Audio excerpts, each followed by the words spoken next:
And it's also interesting having conversations with couples. Sometimes I ask them questions that they haven't asked each other, which could be good or bad. But but yeah, it's like, some of the topics related to children or parents bring up, major differences.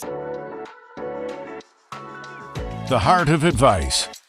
It's personal. It's pragmatic. Here on the eMoney Heart of Advice podcast, we explore how to navigate both sides to help you take your financial planning practice to the next level. Join us as we speak with financial professionals to learn how they deepen relationships and improve client outcomes.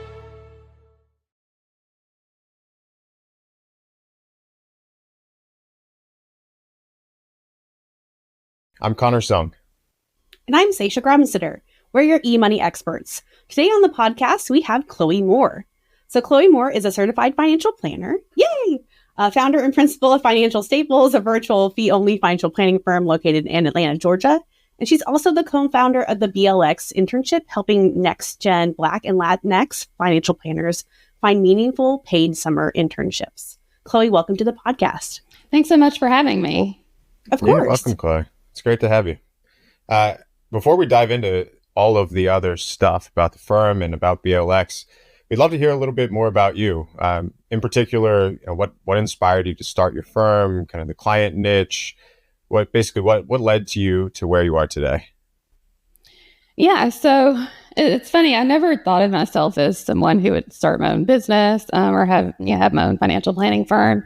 I just always thought I'd be an employee working at a financial planning firm. But I started it out of necessity, really. I felt it was the only way I could have control over my career path and my success in this profession. And so just to give you a little brief overview, I've been in the industry for 20 years now, which is crazy to think about. And so I started working like the first 10 years of my career. I worked at a few different financial planning firms. I just had a lot of obstacles. Every firm that I worked for, I was the only Black female financial planner.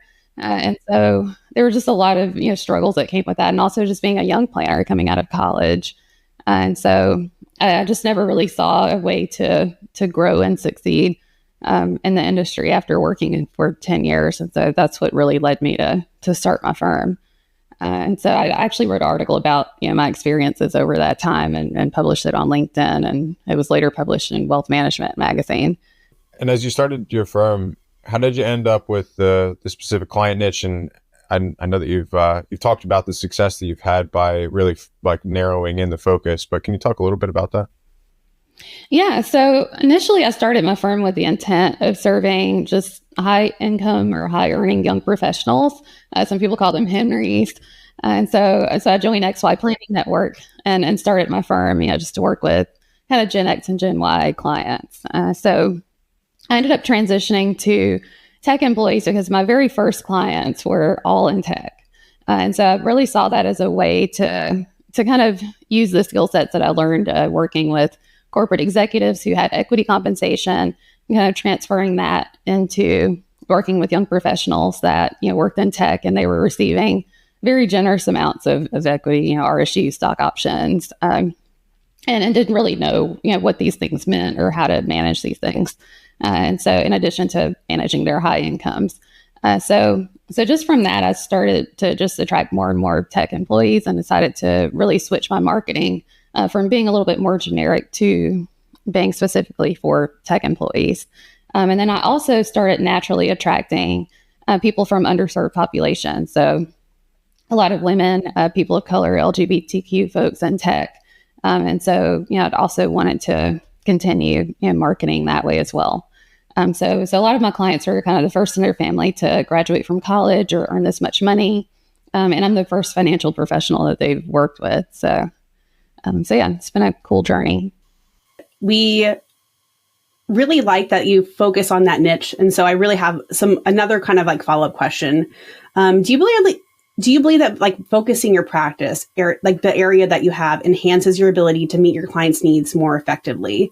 Can you tell us a little about that? Yeah, I really do. My clients kind of have, these unusually high salaries, especially for their age. So I work with people anywhere from like late 20s to late 40s typically.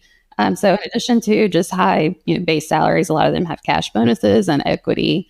So that gives them like an ability to accelerate their goals, and also just reach goals that they never even thought were possible before. So yeah, just by being able to focus on that specific area between the equity and salaries, I'm able to help them with a lot of those different goals. And then I also, just with, like I said, the populations that I serve, and then the things that they have in common with kind of being that first generation of, people who could build wealth like in their families.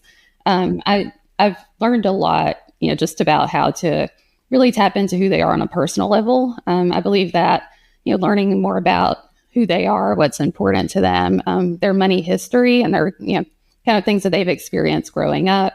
That has a huge impact on how they manage their finances now. One of the things that, is also important is just learning, like getting to know my clients on a personal level. And so, just learning about their money history, just their experiences growing up, how they saw their parents manage money, some of the things that they've, had to experience through their early adulthood. And so, all of those things, really combined with my technical skill set can help give them the best chance of achieving their goals. And it really just, creates a deep personalized relationship between me and the clients. Well, I mean, speaking of personalized relationships, I'm just going to ask you the next question, because we do have research by eMoney that highlights that personalization in the financial planning process, and that it definitely gives that enhanced client value. So what was that factor in focusing the scope of your practice? I think you said originally you started working with tech individuals. So to provide that with your practice, like how do you provide a deeper level of personalization? And tell us a little bit how you tailored that experience for them. Yeah. And so when I start with clients, one of the very first things I do is just have what I call a discovery meeting. So we talk a lot in detail just about, their money history, their goals, their values, just kind of how they feel that they've managed money so far. And, are there big regrets that they have, or mistakes they feel like they've made? Are there things that they're proud of, or things that they feel like they've yet to accomplish? So all of those things, are really important to kind of personalizing the advice that I give them. Some people might have kind of more non-traditional goals, or they might have some things that they want to accomplish that, I guess traditional advice would tell us are not the right order to do things. And so, or not things that we should focus on, or not the smartest decision financially, but it might make them feel better, just emotionally, or make them, be able to sleep at night. And so just kind of understanding all of those things can really help me personalize the advice that I give to my clients. I love that you really dive deep with your clients. I think that tells a lot about who you are as a person, but also how you want to get to know them. So I'll ask more about that later, but I'll let Connor chime in. There is the stigma that most tech employees work somewhere on the West Coast, especially like the Silicon Valleys and other areas like that. We didn't touch on yet, but your practice is virtual. Can you talk a little bit about the decision to go virtual, as well as just how it goes? Yeah, it's interesting. I know a lot of people became virtual like during COVID, but I've been virtual since day one. And so early in my business, I did meet with a handful of local clients in person, but it was just on occasion. It wasn't a regular thing. And so the way that I've set things up is I wanted to be able to access, clients all over the country, as long as they kind of fell into, my target market and my niche. I didn't want to be bound by, location or where I am. And so I do have, large majority of my clients are in Georgia, just because, people tend to search for someone who's near them. But I do have clients in multiple different states all across the country. And so what I do as far as how I set things up is I use scheduling software just for prospect and client meetings. So I use Once Hub, which was used to be known as Schedule Once. And then my meeting cadences are kind of structured for the most part. So I have, set meeting times or throughout the year that I meet with clients. And then I often end up scheduling the next meeting during the current meeting. But if I don't, they have access to schedule online. And then all the meetings are kind of held on Zoom. And then I use eMoney. So I use the client website a lot, rely heavily on that just to get updates on, the client balances and like their transactions, the cash flow, which are big things that we focus on throughout the year, and just managing their cash flow, make sure they're on track with their savings goals, investment goals, things like that. So, we rely on email too heavily. So I send recaps after each meeting through email with action items.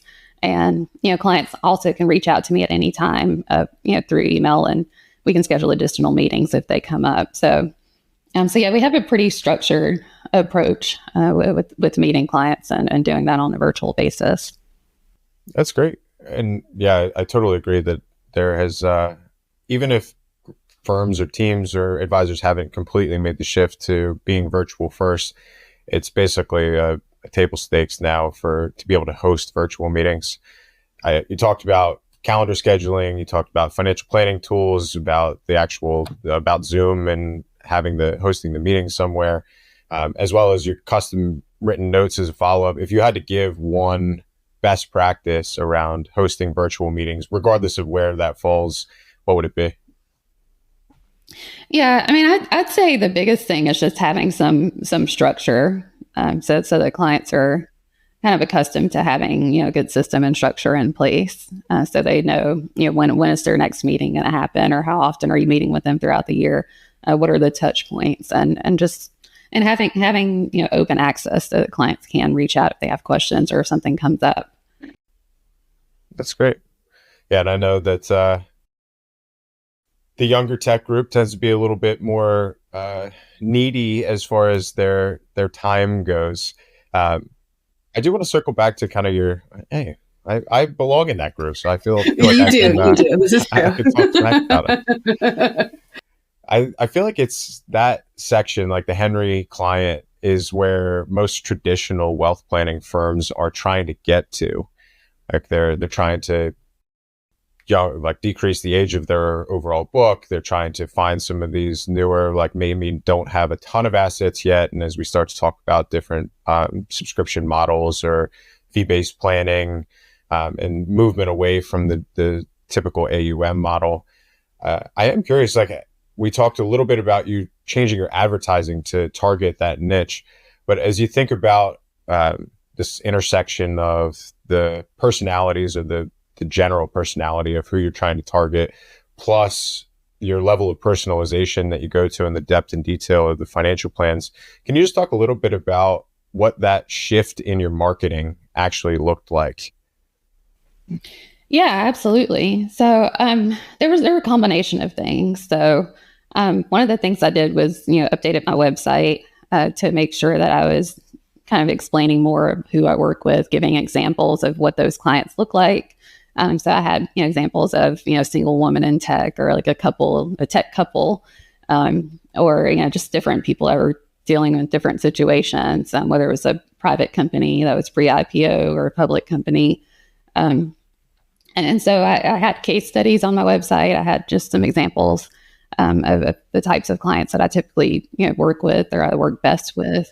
I also, as far as marketing, there's a couple of different approaches there. I write for different publications, so I'm just trying to get my name out through some of that writing. I've done speaking, so I've spoken at actual tech conferences or in front of tech organizations. So there's some women in tech organizations that I've done webinars for virtually, or spoken in person to different groups as well.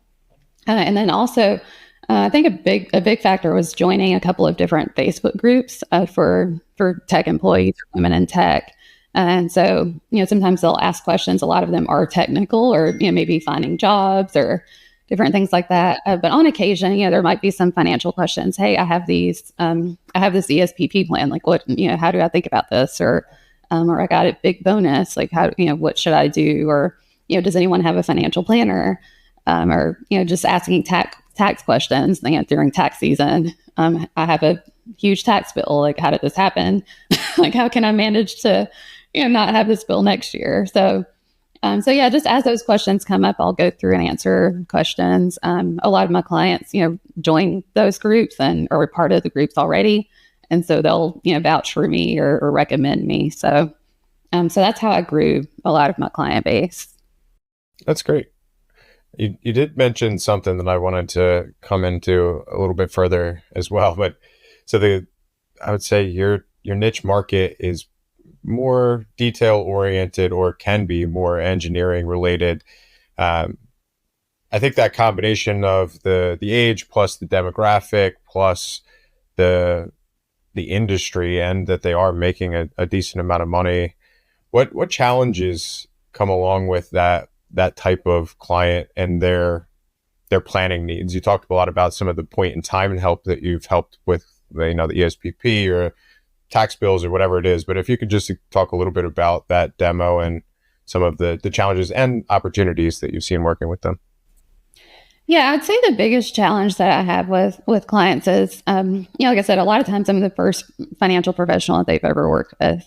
So just, kind of understanding, like educating them how we can best work together and how we can work as a team. And, they can rely on me to, anytime they're making big financial decisions and they don't have to do those things on their own, they can have a thinking partner to, kind of run ideas by someone and really think through things and make educated and informed decisions. Another piece of it is, because a lot of my clients are first generation, they didn't really grow up in a household where they talked about money. So I do a lot of education, and I mean, even down to the basics. And one of the first things that we do after the discovery meeting is just looking to see, where does your money go and how are you currently managing your cash flow, and helping clients create a system for, managing money as it comes in and making sure, how much are you actually setting aside for savings? Like, have you thought about, what a proper emergency fund looks like, or different short-term goals that you want to save for? How much should you be investing for retirement or long-term financial freedom? And just, how do we create those systems so that money automatically goes in those different buckets? And we reassess as things come up. And then, or if you're having, certain quarterly vesting schedules where you're receiving stock, how do we think about that ahead of time and plan out for the year to say, you're going to get this bonus at this time, you're going to get this stock during this time, and kind of have a plan ahead of time for how we're going to manage those buckets of money. So really, just kind of digging deep into those different pieces and providing a lot of education. That provides a lot of care, though, as well. Like that ability to have those conversations around budgeting and really figuring out, okay, when do we do this and when do we do this next? So I think that probably your clients love that level of interaction. Yeah, I think it's something that a lot of advisors might overlook. And they think, oh, well, if someone's coming to me, they should already have that part figured out. But I mean, that's a really big part of their life, is, kind of receiving this money on a regular basis. And so even if we do talk ahead and have a plan ahead of time, sometimes they still want, the hand holding. Or if we talked about, okay, we're going to get this stock in at this month and you need to sell it. Sometimes they still want to get in on a meeting and say, hey, can we get on Zoom together for 15 minutes and can you watch me sell this stock to make sure I do it right? So am I clicking the right buttons? Yeah. Selling the right stock too. Yeah. Probably. Yeah.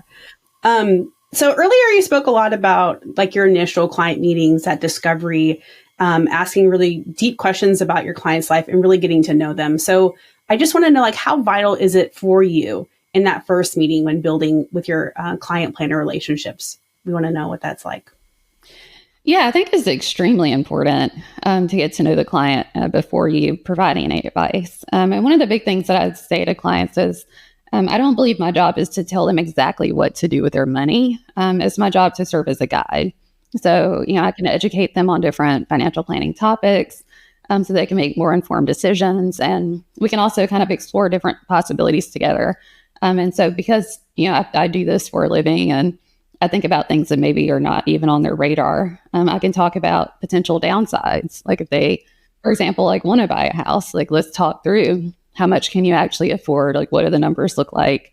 What are your expenses going to be outside of just the principal and interest of your mortgage? Are you going to have property taxes, insurance, HOA fees if you're in a condo or a townhouse? What is the maintenance going to look like the total cost of home ownership that maybe they're not thinking about? How can we, go through all of those things and compare that to your current situation? So just digging deep into some of those decisions and looking at, various outcomes. And from there, they can make an informed decision, whichever direction they feel is best, kind of knowing all the information. But yeah, and I think also just digging deep into who they are, it allows me to eliminate judgment and really meet them where they are. So, there are clients that maybe have personal goals. Like I said, just some of the things that maybe are not traditional or not things that, advisors would encourage them to do, such as, it could be like tithing or helping their parents, in retirement or helping family members, or just reaching, goals outside of what, typical financial advice tells you to do. So I can approach that with, knowing what's important to them and making sure that I'm not, judging them, but I'm really helping them make good decisions. That level of alignment, I think I want to just double down on. This personal experience, I went through a values card exercise, and I think like the very next day I was trying to decide whether I should get a pair of shoes or something like that. And it didn't align with like my 5 value cards that were that were left at the very end of the exercise. And, on a much grander scale, aligning towards family or, financial goals or personal life, I feel like it is, I say it all the time, so I don't mean it in any sort of negative way, but meeting people where they are it has so many meanings, I think, but it is so very important to align both things together to actually drive towards some of the motivation and mostly confidence, satisfaction with you, with their plan, with their financial life. Yeah, absolutely. So you're talking about discovery, and I just want to ask, is there any memorable discovery meetings that you've had with the client that you can kind of share that like aha moment, especially because you're discussing like their goals might be different from what's traditional. I'd love to hear that. Yeah. So I think with clients, the biggest aha is just when we talk about early money memories. And so they might, talk about how they saw their parents managing money growing up, and, making that connection with how they manage money now. So, if they like have parents who are divorced, maybe, and they had a single mom who worked really hard and, and so, there's good and bad things about that. Maybe she wasn't around as much, or she was always, busy trying to provide. And so they, have that work ethic as well. And so they're, also working very hard. I have some clients who maybe their mom was the breadwinner, the mom, managed the finances. And so they end up being female breadwinners and marrying, someone who maybe makes significantly less than them. And so, just some of those different things or dynamics that, maybe clients have with couples that they saw kind of mirrored in their relationships with their parents, could be a big aha moment, or just how they, think about money. And it's also interesting having conversations with couples. Sometimes I ask them questions that they haven't asked each other, which could be good or bad. But yeah, it's like, some of the topics related to children or parents bring up, major differences. I had a couple one time, and the wife was, just from a different country. And so it was super important to her to make sure to take care of her parents. And, the husband was from the US. And so, she was just saying, she mentioned, during our conversation that she's like, even if we have to struggle, like we're taking care of my parents. And the husband was like, whoa, like I didn't. So, that kind of created a big conversation. And then, even with clients that talk about, children, I mean, maybe, one of the spouses is saying, I don't care if my kid wants to go to a private school out of state. We're going to pay for it. And, the other spouse is like, no, we're paying for public and state. If it's anything extra, they have to cover the difference. So just having some of those conversations helps them get on the same page. And then we can all create a plan that works for everyone. I think what you do is really fabulous to really get to know that client and really focus on those moments that kind of need to come out. But I'm curious because I feel like asking those money script questions, those money history questions can be kind of vulnerable. I just want to know, like, what do those questions sound like when you ask those to the clients? Yeah. So my very first question is very open-ended. It's just, tell me a little bit about yourself and how you grew up. So I want to know, just where did they grow up? Do they have siblings? Like, were their parents together? Or did they get divorced when they were younger? So just all of those things are just, important just to know kind of the basics of who they are and where they come from. Then I talk about early memories of money. Like, do they have any, experiences or things that really stick out? How do they define success in their life? It could be financial or personal, professional. Are there financial choices they made that they feel really good about or that they regret? And talking into more detail about that. And like, what does retirement look like to you? Or is that something that you even have considered? And so how do you find balance in your life? Do you feel like you have a good balance between, work and life and or family or other obligations or, hobbies or things that you want to pursue? Charitable giving, is that something that's important to you? What does retirement look like? All of those things are just kind of questions that I try to ask to learn more about them and who they are. My brain is thinking about FinPsych questions, like financial psychology questions, and really building that client planner relationship, because that's really what financial psychology is about, is like the psychology between the client and the planner, as we learned from Dr. Luter a few episodes ago. But I think that those are beautiful questions that you can ask to just kind of understand who your client is. So thank you for sharing those. Yeah.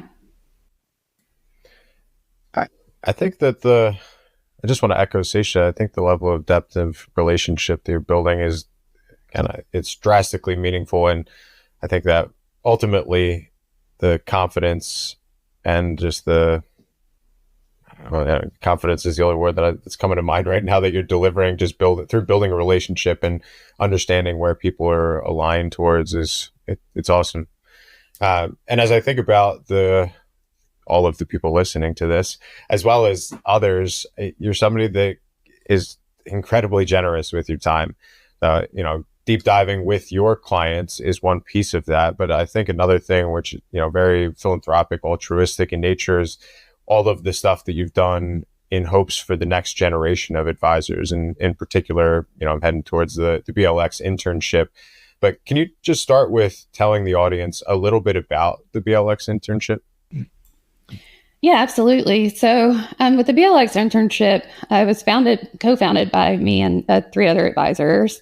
And so really our goal was to provide an entry point into the profession for aspiring Black and Latinx financial planners. And so we do that through paid internships. And so, just thinking through our journeys getting into the industry, it wasn't very easy, as I told you in the beginning. And then also I remember in college, I majored in financial planning, went to a CFP board certified program, and I did an unpaid internship. And so as someone who, had to pay her way through college, that was something that, I didn't really have any options. There weren't paid internships available. So I had to do this unpaid internship, actually drive to a different city, almost an hour away to do it, and wait tables, like at nights and on the weekends to really pay my bills while I was getting this experience that was required for my degree. So, I thought about that as just being a big barrier for, like unpaid internships really help people who have, the privilege of having the financial resources to do that. And also just the different areas that you can enter into our profession. When you enter into like a sales environment, a lot of times people who don't have, big networks of people that they can sell products to, they end up failing out of the industry, or they don't get the support they need to really stay in the industry. So all of those things, we kind of really thought about it and wanted to provide that opportunity for people to get into our great industry. And so we're not just an internship program. For firms, we effectively serve as like a full service recruiter. So we look to help firms hire qualified, diverse talent. So, whether they're looking for interns or even, just people who are early in their careers, our interns who've maybe gone through the program and are looking for their first job now because they're graduating, or career changers that are looking to transition into the industry. We provide a lot of those resources for firms that want to build that talent pipeline. And then on the intern side, we provide career development resources, education scholarships. We do a lot of personalized coaching. We have conferences that they can attend and volunteer in to get experience. We had a couple of interns who attended Shift. And so recently, so yeah, just kind of a combination of all those things are really helping us to bring that next generation of planners into the profession. Yeah, it's been great. I think that total package of obviously helping the interns and then helping place the interns, and it definitely does correlate to a lot of value in the firms that you're working with, because they are getting extremely qualified people with more hands-on experience than I think many do coming directly out of a registered program. How can other advisors or other firms get more involved with BLX? Yeah, absolutely. So applications for summer of 2025 are going to open in the fall. So yeah, we encourage firms that are interested to reach out to us in the meantime. Before applications start, we'll have a series of webinars in the fall. And then also, if you're looking for, we started, kind of during COVID, so there were a lot of virtual internships, and we encourage that, especially to have access to a wider pool of talent. But if you're a firm that's looking for like an in-person intern, definitely contact us now so that we can start, sourcing those candidates. We do a lot of our recruiting and outreach to the universities and kind of August, September timeframe when school starts. So yeah, we can definitely target for certain areas if firms are looking for, talent that's in person. So, join our email list to get updates on the program. You can go to our website, which is blxinternship.org. You can email us at info@blxinternship.org and schedule a meeting to just talk about your needs and see how we can help. I think that's truly beautiful, because my husband's previous firm, they actually hired a BLX intern, and then he got had the internship over the summer, and then and got hired on for his job. So it was like it's a really great story, actually, to hear and know that. And earlier I made a little note about, being in the industry, coming in and having that unpaid internship. I just resonated with everything you said, and just want to say that, because I feel like a little snarky comment, but I was just mostly me being like, yep, I totally understand. I went through that process, tried to sell insurance, and completely failed out of it. So, yeah. But one thing I just want to focus on is how your experience with the BLX interns and other leaders in this organization influenced how you see the future of the industry and how it's really evolving.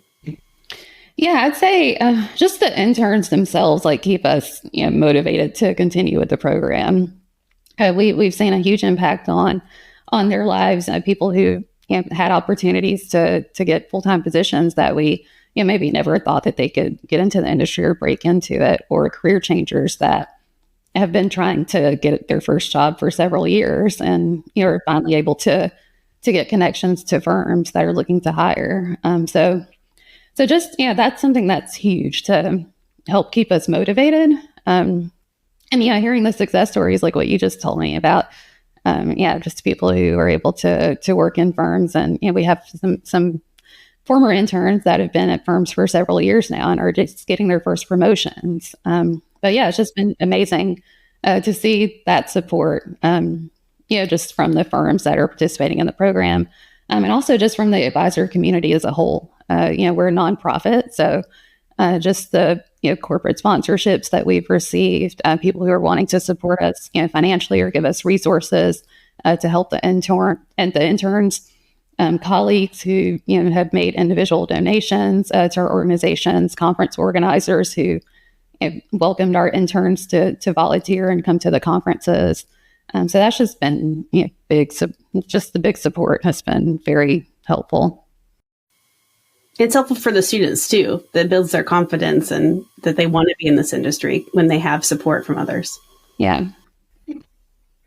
It is also, I think selfishly, as eMoney is a sponsor of BLX and has been for the past few years, seeing some of those success stories passed on, like it's very heartwarming and kind of gratifying, even from just a sponsor of the program. Yeah. Yeah, and we definitely appreciate the support from eMoney, and our interns have had the opportunity to get the eMoney certification as part of the program as well. So it's been super helpful and great resume builder for them. Yeah, we hope so. Well, just to wrap us up, I want to ask you our final question, which we ask all of our guests, which is, how would you define the heart of advice when it comes to financial planning? Yeah, to me, the heart of advice is really helping clients truly discover who they are and what they value. I think a lot of times, people just kind of, we have a tendency to float through life, and just really kind of accept what's happening to us instead of really taking charge and understanding, okay, outside of what social media or friends or family, tells us what's important. Like, I want to discover who I truly am and what's important to me. And so just being able to work with clients to help them on that path to discovery, helps them make better life decisions, including decisions with their money, but even outside of that, just personal decisions with their career or their relationships. So I think that's really the heart of advice. Thank you. And I think I've heard you say before that your net worth does not equal your self-worth. And I think that you surmise it very well in that statement. But thank you so much for your time, Chloe. We really appreciated having you and sharing all of your experience and your insights. You are a wonderful advisor and doing great things to help advance the industry and everyone. Thank you so much. The Heart of Advice podcast is produced by eMoney Advisor, a leading provider of technology solutions and services that help people talk about money. Learn more at eMoneyAdvisor.com, where you can find additional resources for advisor success, including the Heart of Advice blog, as well as ebooks, CE webinars, and events.